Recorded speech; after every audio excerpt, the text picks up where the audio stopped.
Well, hello everybody. I'm back. Told you I was probably going to make something sweet, so I decided I haven't had anything to do with German chocolate in a long time, and since I had some of the bacon German chocolate bars, which look like this, I thought, well, I'll make some brownies. So we're going to have German sweet chocolate cream cheese brownies. Love cream cheese, so that's, I don't know, that sounded pretty good to me. But anyway, so I didn't waste any of your time.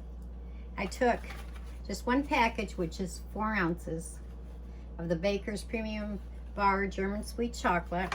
4 ounces of that with a 1/4 cup of butter. I put it in the microwave and I melted it for 2 minutes. If you don't want to use a microwave, well, you can use it on top of the stove, but exactly 2 minutes, and then just whisk it up really good so it's nice and smooth, which doesn't take very long. Okay, and you see that's all nice and smooth. Okay,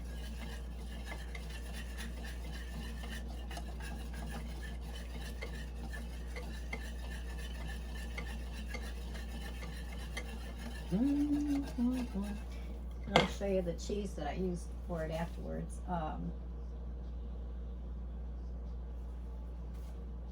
Well, wait, I don't want to confuse you. All right, so that's done. Okay, now we're going to add 3/4 cups of sugar, and we're going to stir that in really good.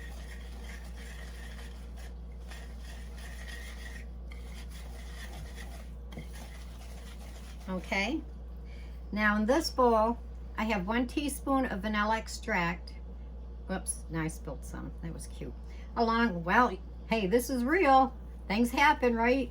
Well, anyway, I have 2 eggs in here and a teaspoon of vanilla extract. Okay, we're going to dump it in and just start stirring like crazy.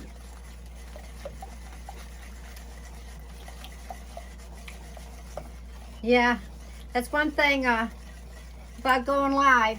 What you see is what you get. You know? And I'm far from perfect, I'll tell you that. Okay, now we're going to add a 1/2 cup of flour. And just so you know, whenever I'm baking, and especially when I'm baking, I always take a spoon and how many cups it ever calls for, I always use the spoon, and I use that to put in the cups, and then I just take and I level it off. Because if you take your measuring cup and you just go right into your flour, I guarantee you'll get a different reading.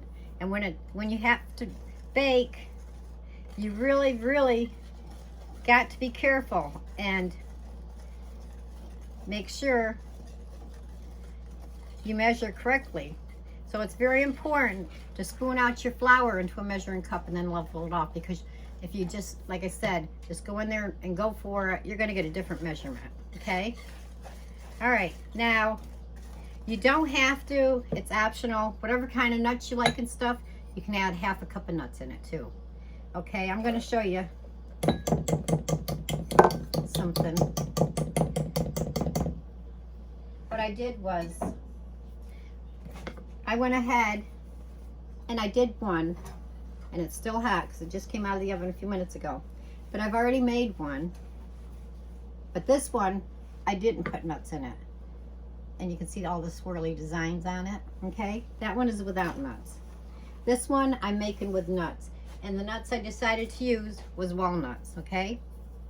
So take your spatula or spoon, whatever you want to use, and just fold that right in, okay?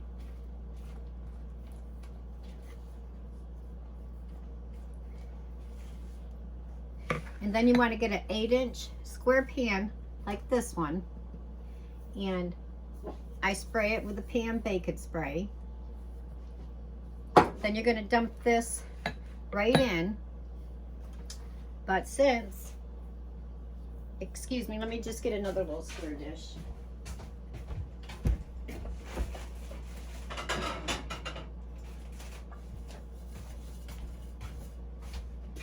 so you can see me do it all, because I show you the finished product, but I'd like to show you how we do it. All right, so make sure you spray your pan. Okay. Now you're going to take your batter, your brownie batter, and dump it right in.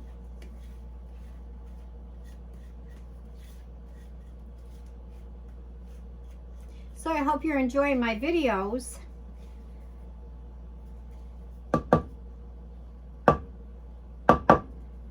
You know, like I said, once I go live, then you can tell me what you'd like to see me make. Right now I'm just making things as I come across in my cupboard or whatever, what I have here, okay? All right, now we're gonna do the cream cheese part, okay? So there's the brownie part. I use Philadelphia cream cheese. This is an 8-ounce package, but you only need half, which is 4 ounces, okay? So throw the 4 ounces right in. Okay, then you're going to use 1/4 cup of sugar, 1 egg. Let's mix that up really, really good.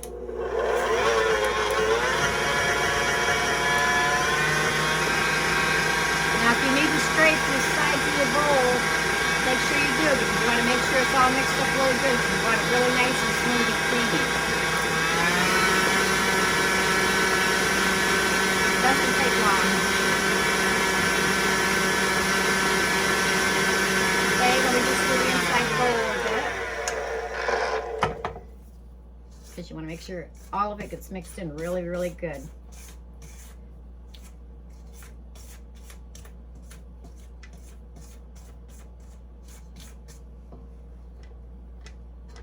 Okay, get that off.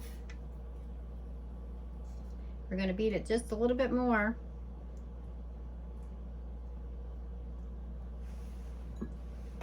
And then I'm going to add a tablespoon of flour in.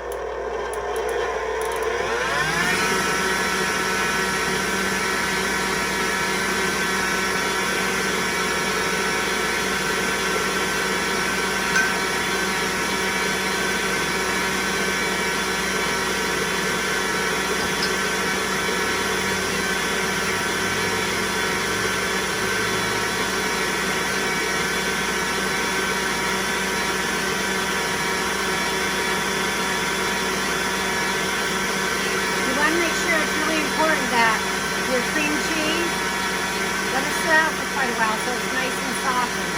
Mine was still a little bit on the cold side, that's why it's taking a little bit longer. But if it was at room temperature, it doesn't take long at all. Okay, it's almost there.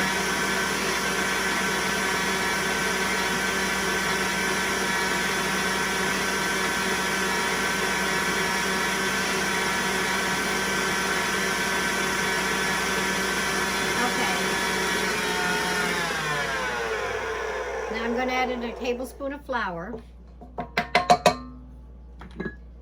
Let that go.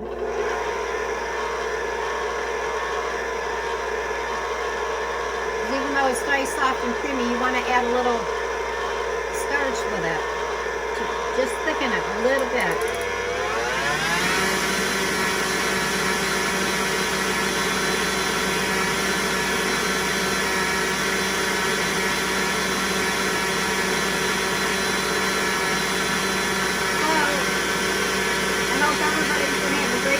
You got everything that you need.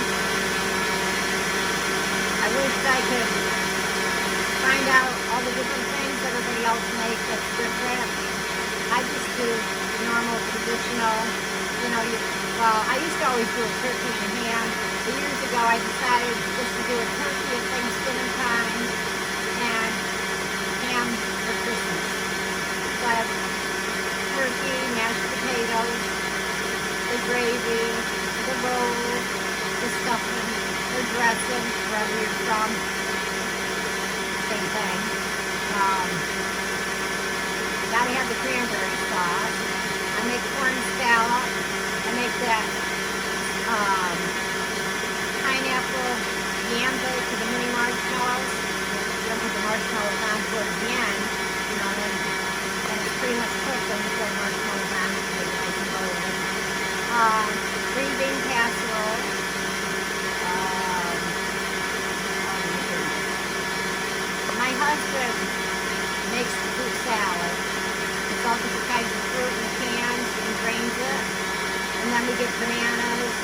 grapes and cherry, and we'll put that in there.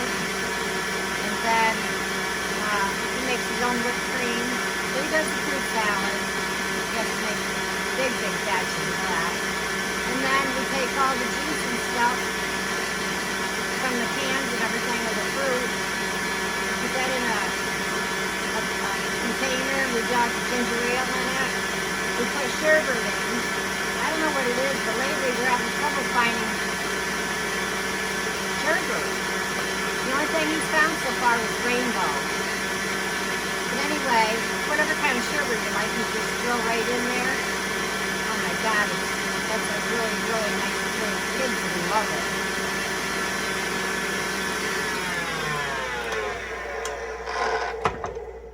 All right, that's ready.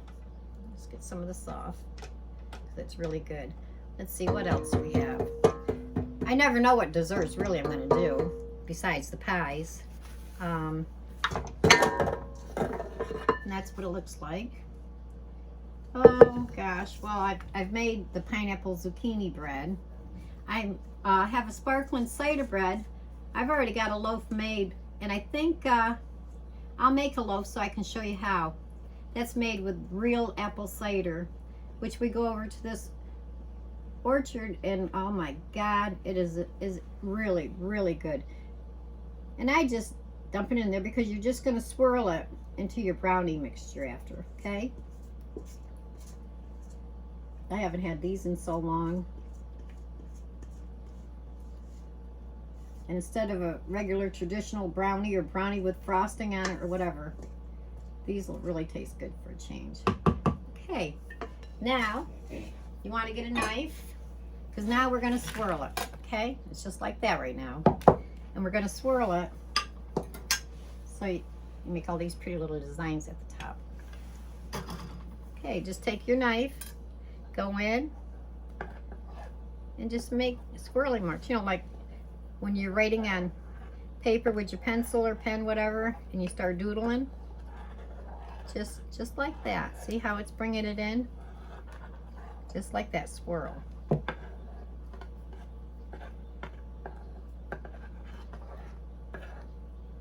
You can make as little or as much swirling as you want, okay?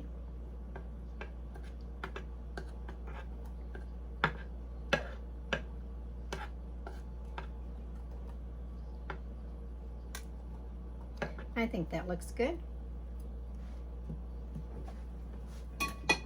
Okay, you want a 350-degree oven, and you want to bake it for 35 minutes. One important thing about brownies, you don't want to overbake it, okay? And you're wondering, well, how do I know if it's done or not? Well, just like you use a toothpick for testing cake or anything else. But with these brownies, when you stick your toothpick in, or whatever it is you use to testing it, it's okay if a little fudgy crumbs like come out. That's perfect. Take it out, let it set in the pan and cool, and then when it's done, just cut it into squares, and that's it. So I hope I'm explaining these nice and easy for you. There's really nothing to it, you know, just certain steps you got to follow. Make sure you get all your ingredients out, you know, and your pan's ready. And I would have had my pan ready, but I was actually going to use this one, but I figured, nah, I'll just go ahead and show you. It'll work in this. It's not going to be maybe quite as thick because it looks like this pan's about an inch or so bigger. Okay, everybody. You have a great afternoon. Take care and God bless. Bye-bye.